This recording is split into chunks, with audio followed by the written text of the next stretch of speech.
This is a Slamopus Core X.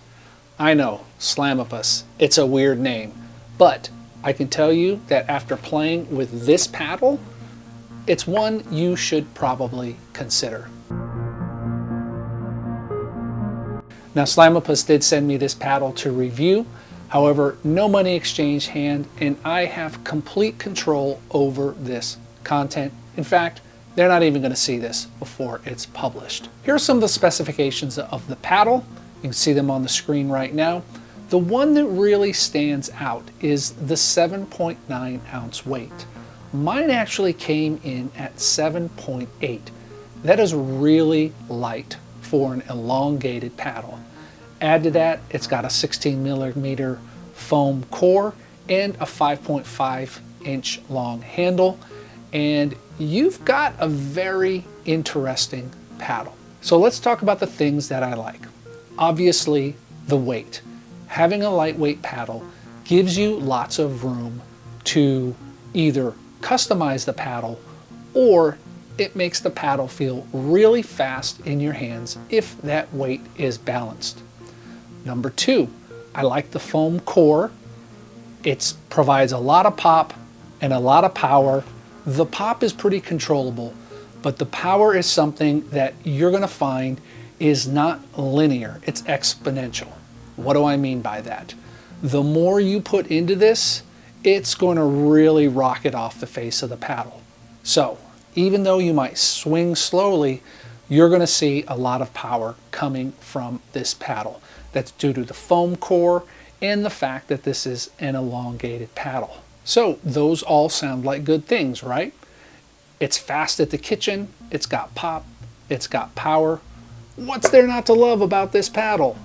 Well, for me personally, I found that in hands battles at the kitchen, or when resetting really hard drives, the paddle felt a little unstable in my hand. It just wanted to twist because it's so lightweight. And I was ready to just give up. When I put the weight at 3 and 9, it stabilized the paddle on resets, but then there was just too much power on my swing throughs. Great for putaways, not great if you want to keep the ball in when you're driving it. I took the paddle home, I played around with it a little bit more with the weight, and I decided to put weight on the throat. And that totally opened up the potential of this paddle. It gave me a little bit more stability in the hands battles, and it didn't put so much weight on the head of the paddle that it caused me to overdrive the ball and hit balls out. The paddle became much more playable, and I was now having fun with the paddle instead of trying to figure out how to use this paddle.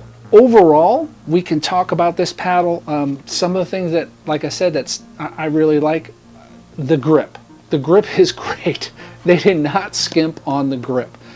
A lot of paddle manufacturers put really thin grips on, and you almost have to put an over grip on the paddle. This one I didn't have to. The lightweight is great. The power delivery is there. You just have to learn to control it. The spin on this paddle, I would say, is average, so you're going to need to add some technique to keep those drives in. But overall, I think that anyone who is used to playing with a power paddle will be able to dial this in just fine. I'm more of a control paddle person myself. I like hybrid shaped paddles, and anytime I play with an elongated, it either feels head heavy or it feels like it just has too much power for me to control. That's a me thing.